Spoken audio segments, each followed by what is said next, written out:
Hey everyone, just a heads up, we're going to start in 2 minutes.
Okay, let's go ahead and get started.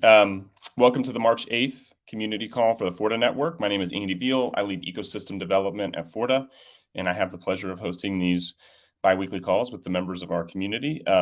If you are new to Forta, welcome. Forta's mission is to make DeFi and Web3 a safe place for you and your digital assets. And we do this by enabling a global community of developers to monitor the smart contracts that power the ecosystem. And the purpose of these calls is to share updates on the product, major milestones and features, talk about network statistics, current events, and then most importantly, highlight all the cool things that are being built on Forta and our amazing community members that are responsible for that.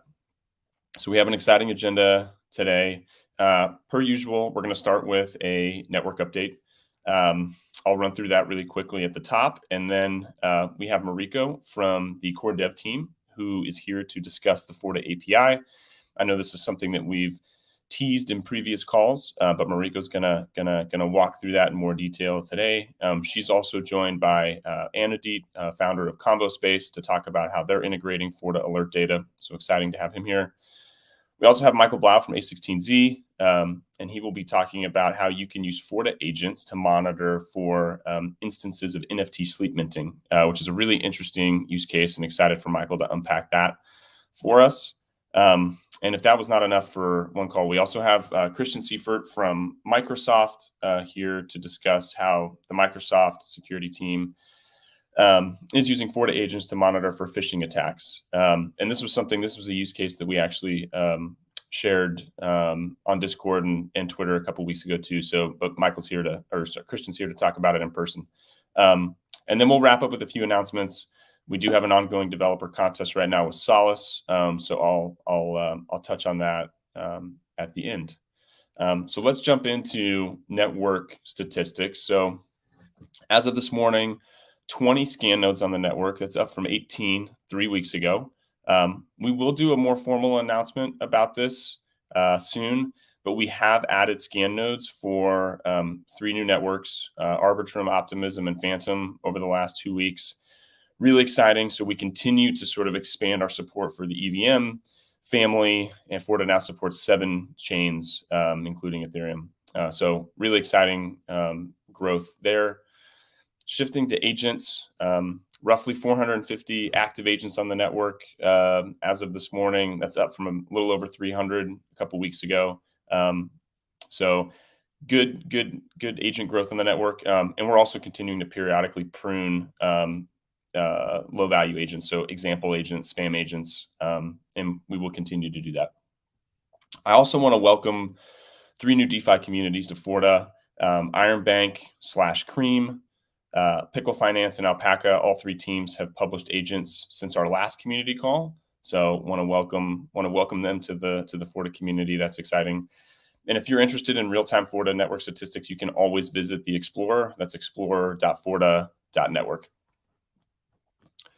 Okay, so let's move to the Forta API. Really excited to welcome Mariko from the core dev team. And Mariko, I'm going to let you separately introduce Anudit when you're ready. So the floor is yours. Great. Okay, I'm going to share my screen. Let me know when you see it.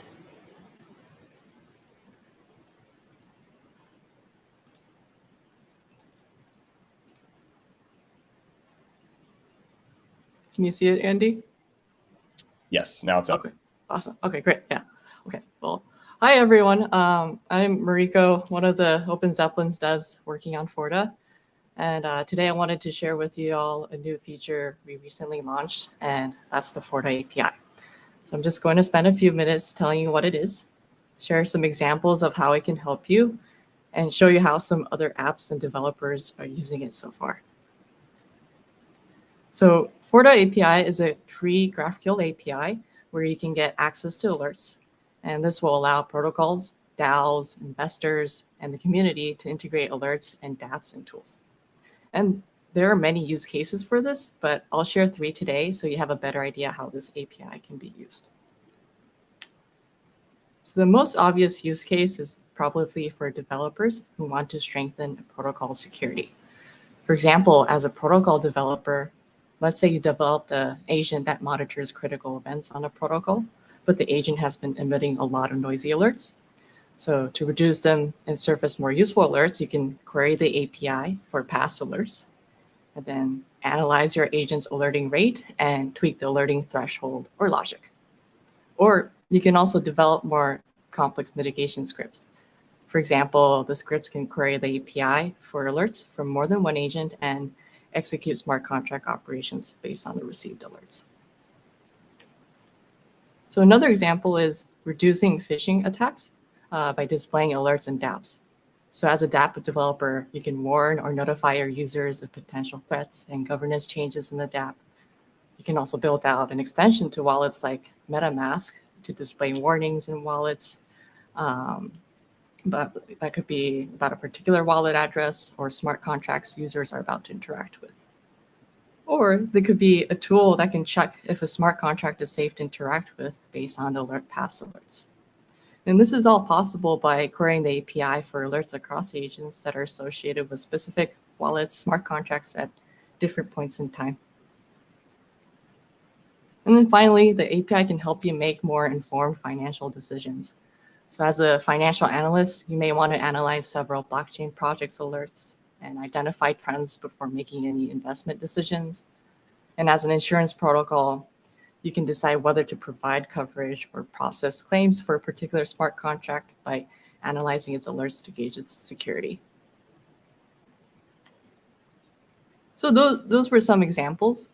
Right now, we are working with a couple of users to integrate this API in their services.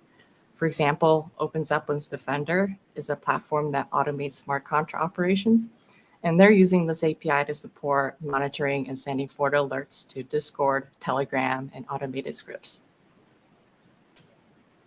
Also, we're working with the Convo Space, and today we have Anudit, the founder of Convo Space, here with us to tell us more about the exciting project he's working on. Hi, Anudit. Welcome to Forta. Could you tell us more about Convo Space and how it's using the Forta API?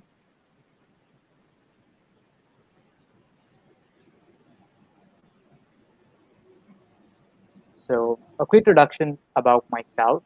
Hey everyone, I'm Anudit Nagar, and we're currently building out Convo Space and Anudit together built on Forta.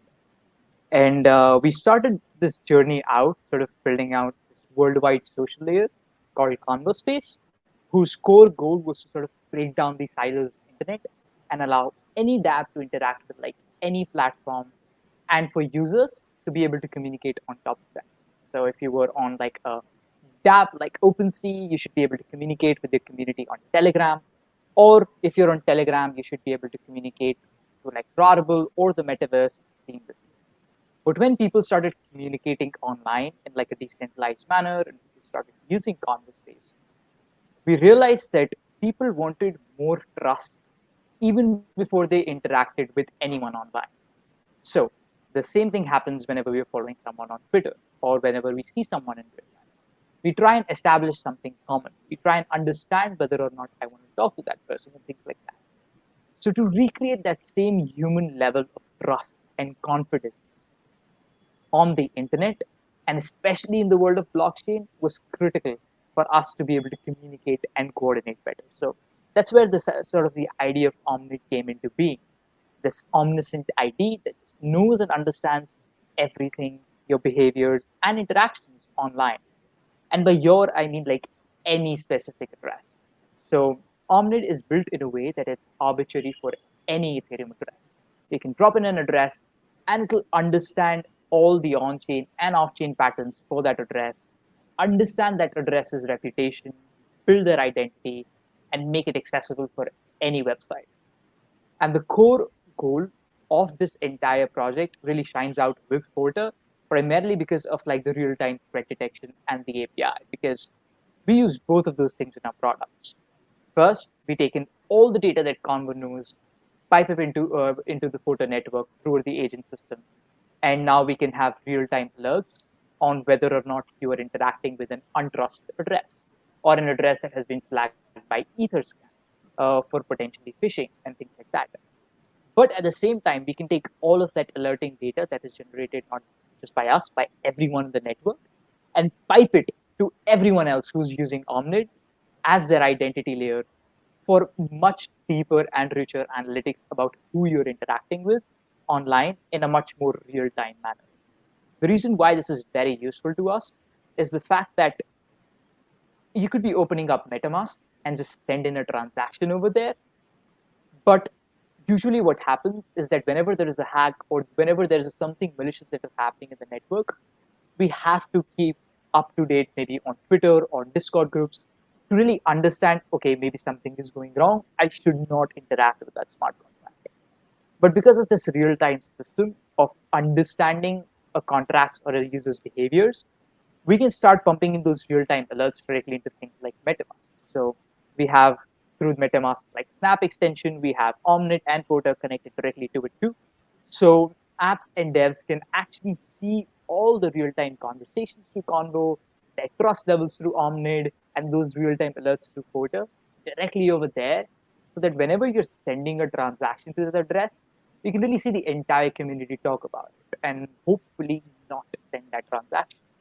It sort of becomes this identity and trust layer for the internet, wherein it's just the idea of just being able to have that kind of knowledge even before you're interacting with the user becomes very, very useful to literally anyone on the internet. So that's just a quick brief about what we are building out with Convo Space, with Omnit, and how Forta ties into the entire picture. Awesome. Yeah, thanks for sharing, Anudit. We're really excited to see how Convo Space continues to grow and evolve from here. The examples I provided and Convo Space's use case are just the beginning, and I'm sure there are a lot more coming that we can't even imagine today. So please keep the new ideas coming. And Thank feel you. free Thank you to, for your time. It's always great to join in.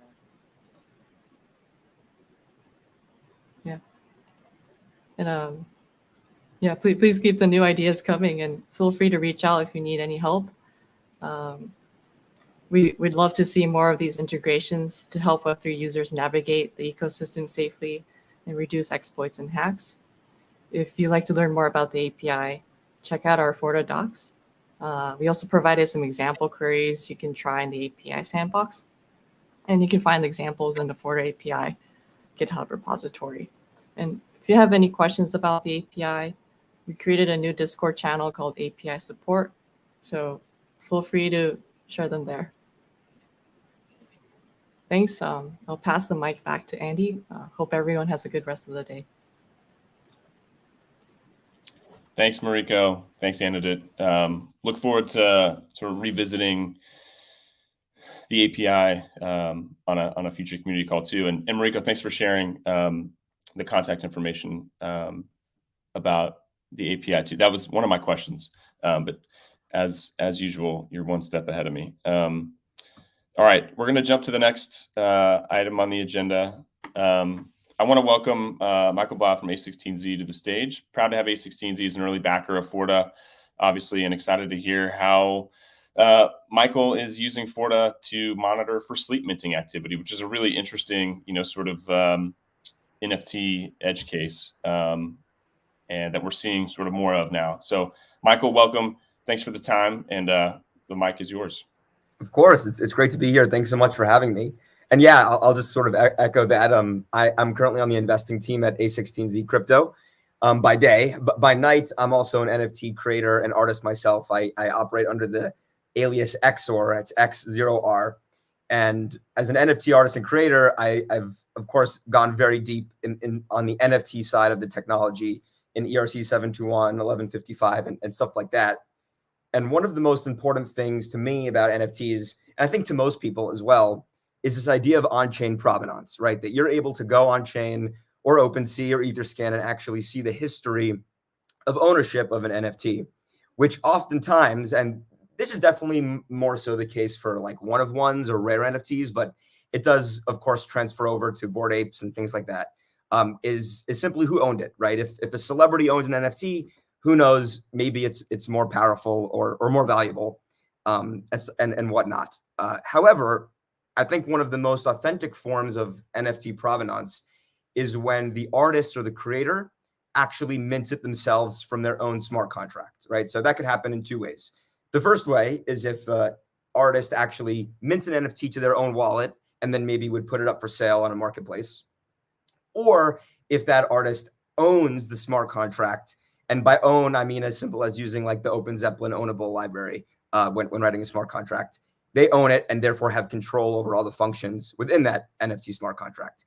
These are like the two most authentic forms. Oftentimes, when you have a lot of companies who are creating NFTs en masse, they're kind of putting them all in this one smart contract, which is great from a cost perspective, but it's not always as authentic for the artist. However, what this creates is an opportunity for a scammer or a fraudster to actually manipulate this on-chain provenance and create the appearance that they actually own an NFT that was created by a famous artist when really they don't.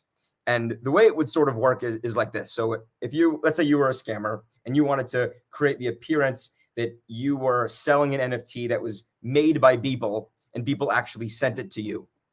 The way you would do it through a few clever smart contract tricks is you would essentially do this thing called sleep minting. And sleep minting is when you first mint an NFT to this creator's wallet. So you would mint it to Beeple's wallet or to some famous celebrity's wallet.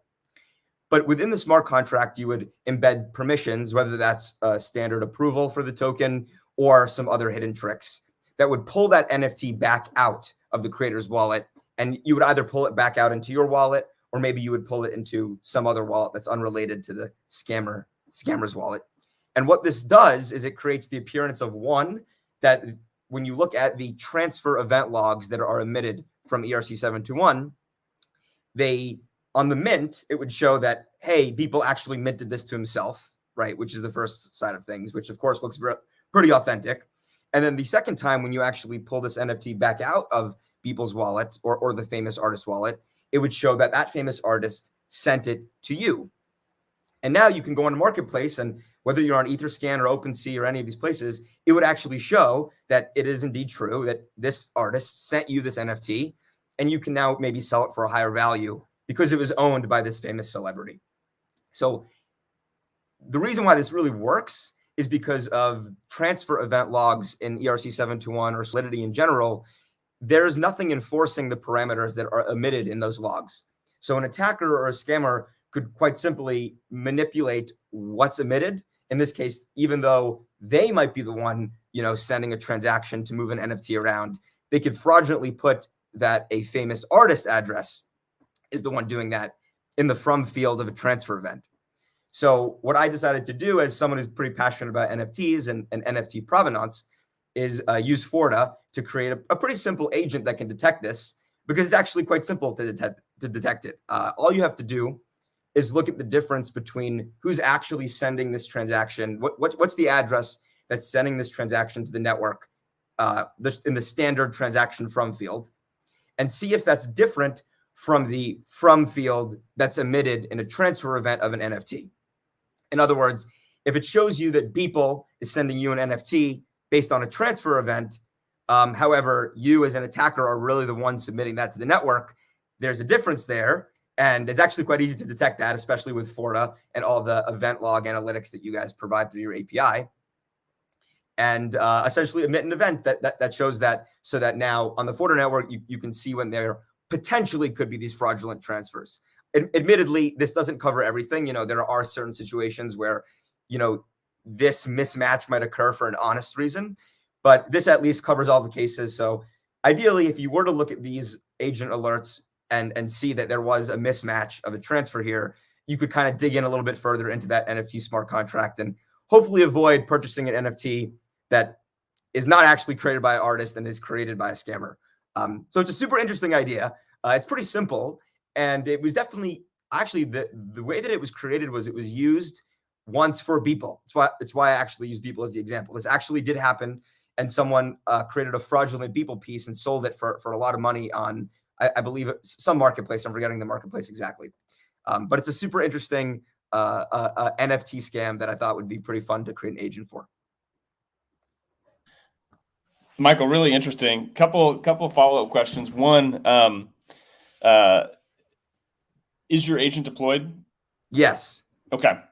And based on the alert activity that you're seeing, like how common is this? So over the past few days, I have gotten a few that are just sort of like anomalies that they don't really seem like sleep minting. They're just mismatches for whatever reason. But yesterday, I did see one alert that came through, which I can't guarantee you that it was a sleep mint, but it was definitely had all the red flags. So like the smart contract was not verified on Etherscan, so you couldn't really look into what was going on. It was a smaller collection. There was only 2 pieces that were moving around. So ideally, that one could have been something sketchy. But it just sort of like depends, because there are situations where this mismatch might occur in an honest way that isn't bad. So it's only been live for 2 days. So far I've only seen one transaction that's been like super sketchy. But it's yet to be seen one that it's like actually like really, really, really obvious. So hopefully one comes up soon. Yeah, really interesting. So everyone can keep an eye on this. Michael, we'll probably post the agent ID somewhere publicly, so anyone can watch it the same way that you are. I also know that you wrote a blog post about that. I don't know if that's been published yet. So it has not been published yet. I'll probably be posting a Twitter thread actually later today, okay, and then a blog post also later today or later this week that people can follow, and I'll post that from my Blau Your Mind Twitter and also my XOR Twitter. So you can see it both there. It's a pretty fun experiment to look into. Yeah, really interesting. And we will amplify the thread and the blog post on the Forta channels too, so everyone on our community can check it out. Well, great, Michael. Please stick around in case there's some questions at the end for you. But thanks so much for jumping. Really interesting.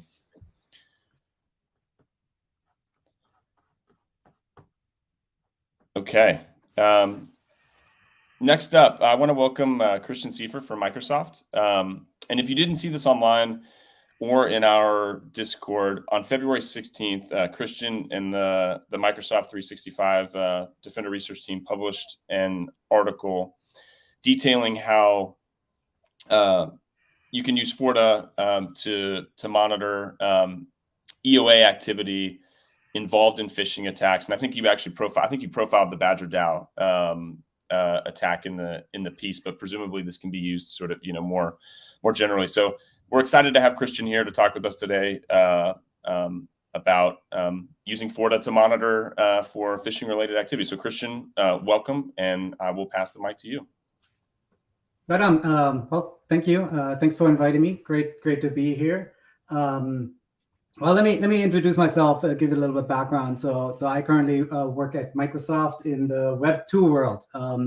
My entire career at Microsoft, I've been working in the security field, primarily focusing on detection and prevention of threats that impact our customers, both on kind of the web, endpoint, and now I lead a team that focuses on social engineering attacks. So we're supporting a variety of products wherever you can imagine social engineering attacks to occur. So that's primarily email, web, and then Microsoft Teams. And I've been interested in crypto for a while, and I'll talk a little bit about the work that we've done with Forta. But when I kind of go over it, I will draw some parallels and also contrast some differences between kind of Web 3 security and Web 2 security, because I think that it's interesting to look at that. It seems like history doesn't quite repeat itself, but it seems to tend to rhyme in this space as well. So kind of let me give you some background on kind of how I came across Forta and also this particular attack. So I've been noticing last year that there's a tremendous amount of hacks that are happening, billions of dollars getting lost, and so I've been monitoring rec.news that kind of aggregate these attacks, and noticed that there was one particular attack, the Badger DAO attack, talking about phishing. And so I was quite curious to understand how that works.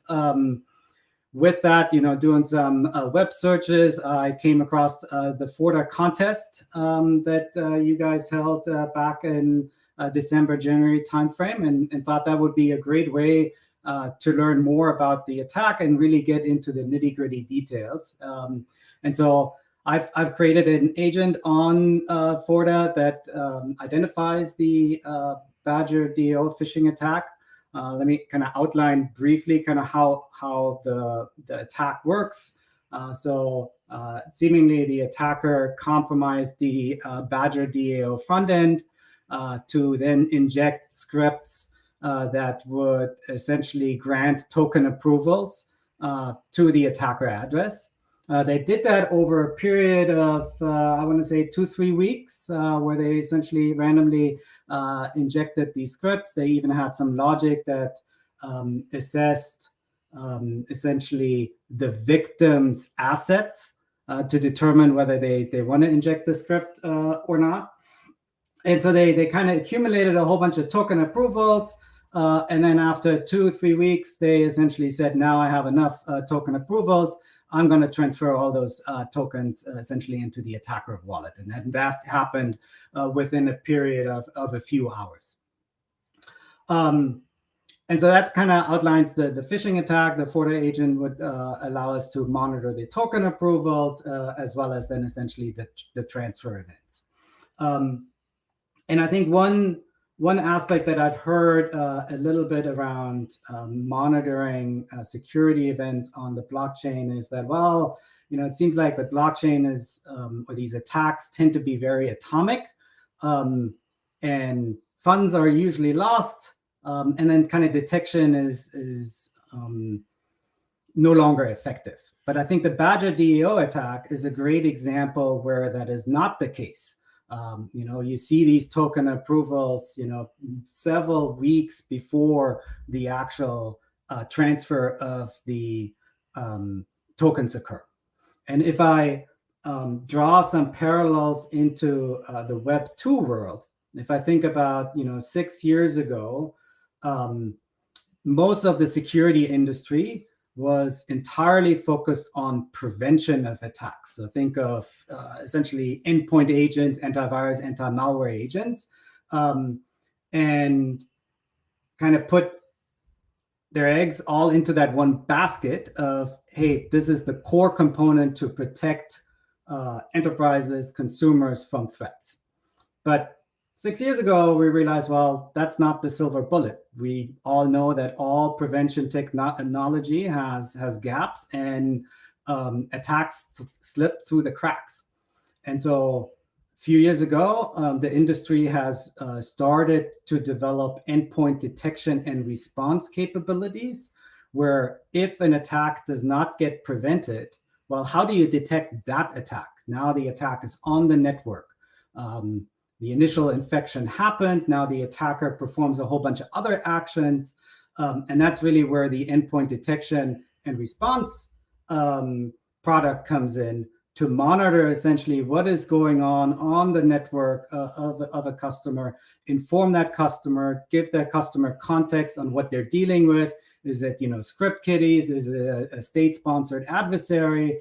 And then that really allows to scope the attack and put the customer in a position to mitigate and remediate that attack. And I see kind of parallels here between the EDR component that we see kind of in the endpoint space and Forta, right? Nothing is a silver bullet. You need to have a defense in depth approach. Obviously, you need prevention, just like smart contracts and DeFi projects are getting audited, but you also need the detection. You also need to have automated kind of incident response capabilities. And I think that's where Open Zeppelin's Defender comes in. The other thing that I think is different between Web 2 and Web 3 world is, in the Web 3 world, we are able to see the impact of an attack. In the Badger DEO example, we see 120 million US dollars essentially being stolen. In my world today, as we're dealing with email phishing attacks, we're able to see the overall volume of phishing mails. We're able to see how many users are clicking on the phishing links, how many are giving up their credentials. But in terms of the losses that materialize, we have no visibility at all. And I think that is really exciting in the blockchain space, because that allows us to quantify the losses. And that really opens up the door for kind of new kind of offerings, new information that we can utilize in the security context, for example, risk assessment. And I was really excited to Mariko talking about the API and some of the use cases. As she was talking about, the API then allows to kind of integrate into dApps as well as wallet providers to kind of utilize that information to inform end users essentially around the risk of a transaction or interaction with a dApp, which I think is currently a missing component. We all know when we're signing transactions on MetaMask, the prompts that we get tend to be very cryptic.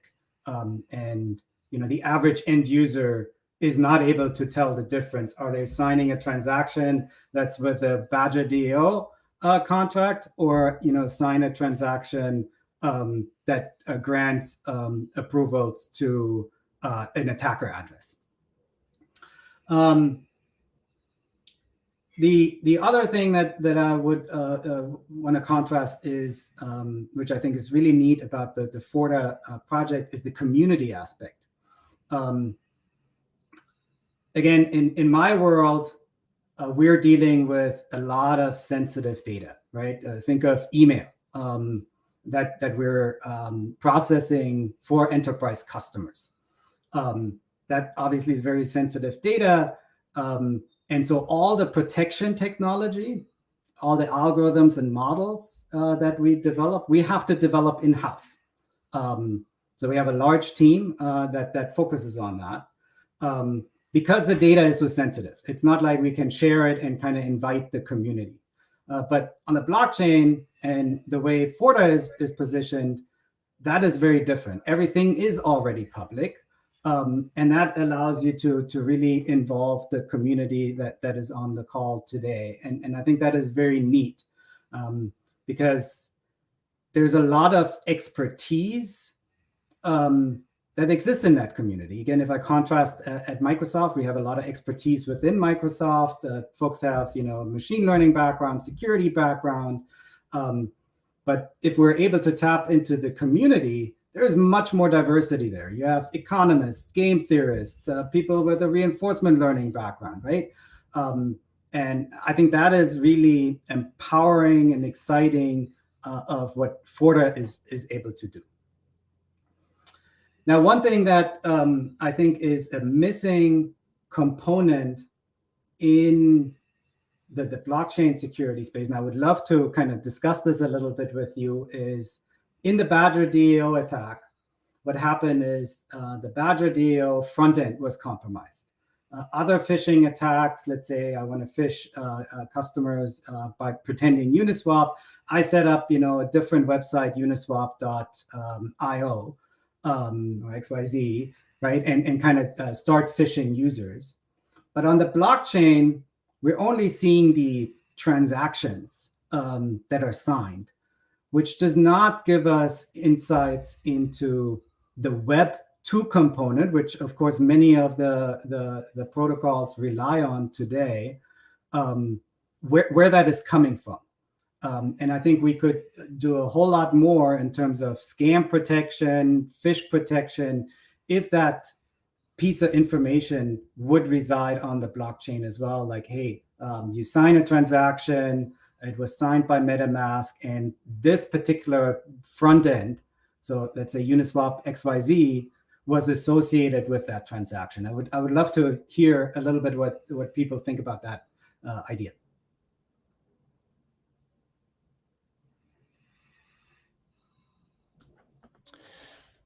Well, Christian, I'll let that question sit with the audience for a second. But we did get one a few minutes ago from Satish. Satish, thank you for sharing. The question is, do you think that if a Forta agent emitted an alert about token approval in your use case, then the team would be able to prevent a transfer call from happening subsequently?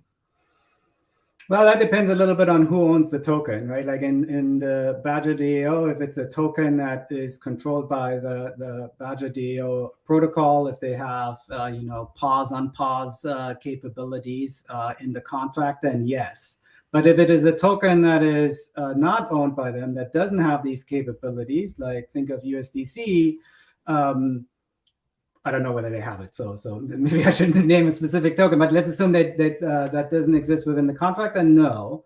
But I think what the Forta agent can do, and you see that on the agent that we developed, is the attack. I think let me just kind of look at the timeline. I think the first injection to the website occurred on November 20th. And the token transfers happened on December 2nd. And the Forta agent was able to identify this attack on November 20th. And so there's a long lead time until the tokens are actually transferred. And so I think that, at least gives you the opportunity to notify victims and raise awareness that is happening, and then individual owners are able to revoke token approvals.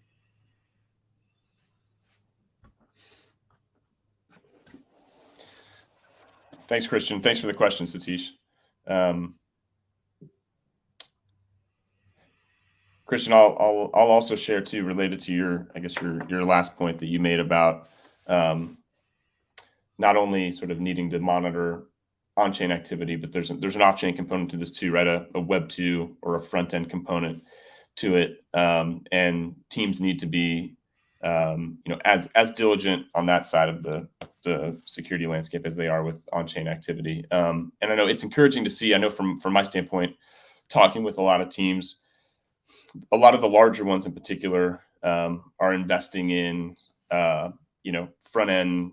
Or application security reviews and actually engaging with security specialists like OpenZeppelin and other teams to do some of this work for them. So, I'm hopeful that that aspect of it is going to get a lot more sophisticated over the next year or so. Yeah, and I mean, on that note, I mean, it's similar to kind of audits, right? And I think audits are required both, on the contracts as well as, all the infrastructure, right? That is being used. But Forta right now is able to monitor what's happening on chain, and it seems like there is a missing component, and the missing component is because it's not on the chain, right? Like the what web front end, for instance, was used. Yeah.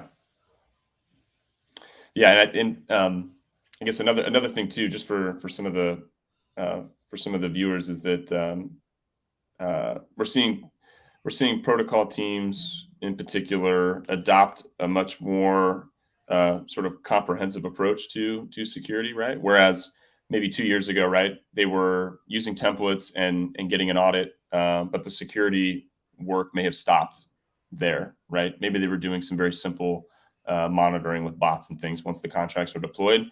Now we're seeing teams sort of realize that security requires requires a program. It's a continuous approach. It's not something you don't achieve security. It's something that you're constantly pursuing and trying to get better at.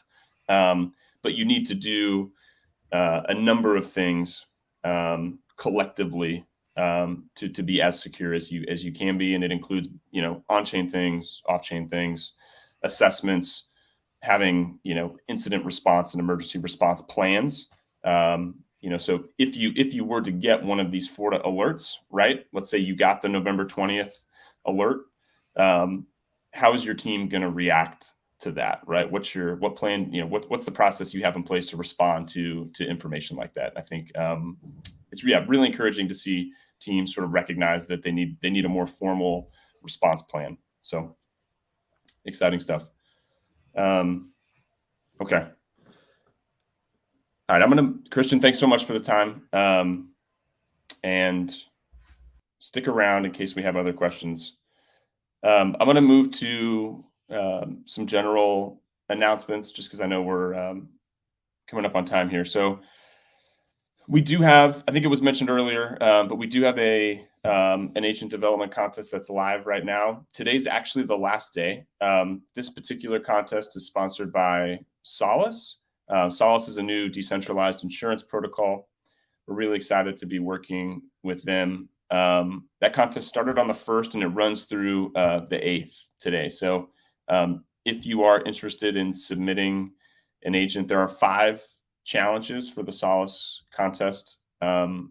Details about those challenges are up on docs.forta.network.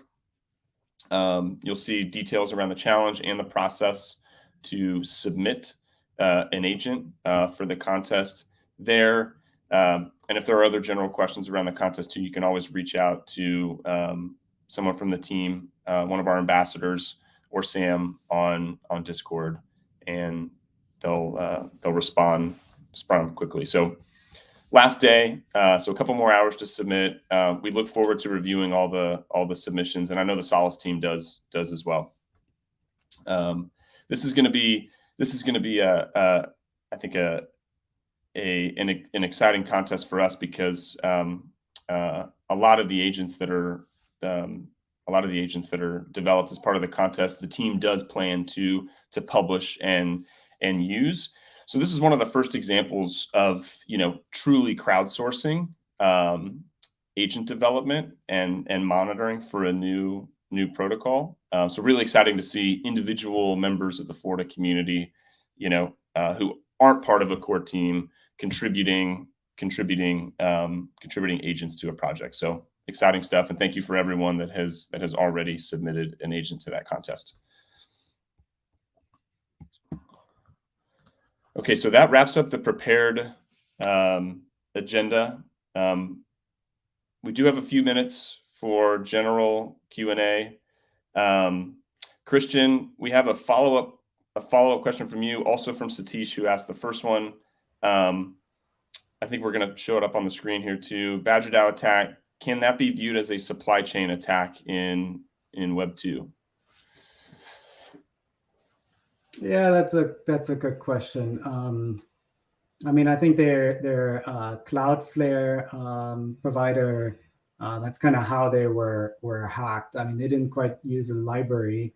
I mean, sure, you can define it as a supply chain attack since they're essentially relied on a service provider for their web front end.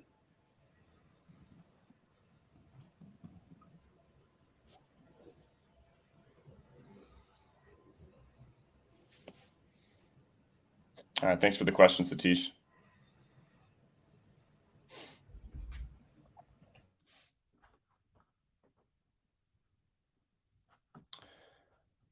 Christian, we will, while we're waiting for other questions to come in, we will reshare the blog post that you wrote. Just move it to the top of the top of the stack in Discord in case anyone wants to revisit that. Thanks, Satish. Thanks for the great questions. Thanks for joining the call.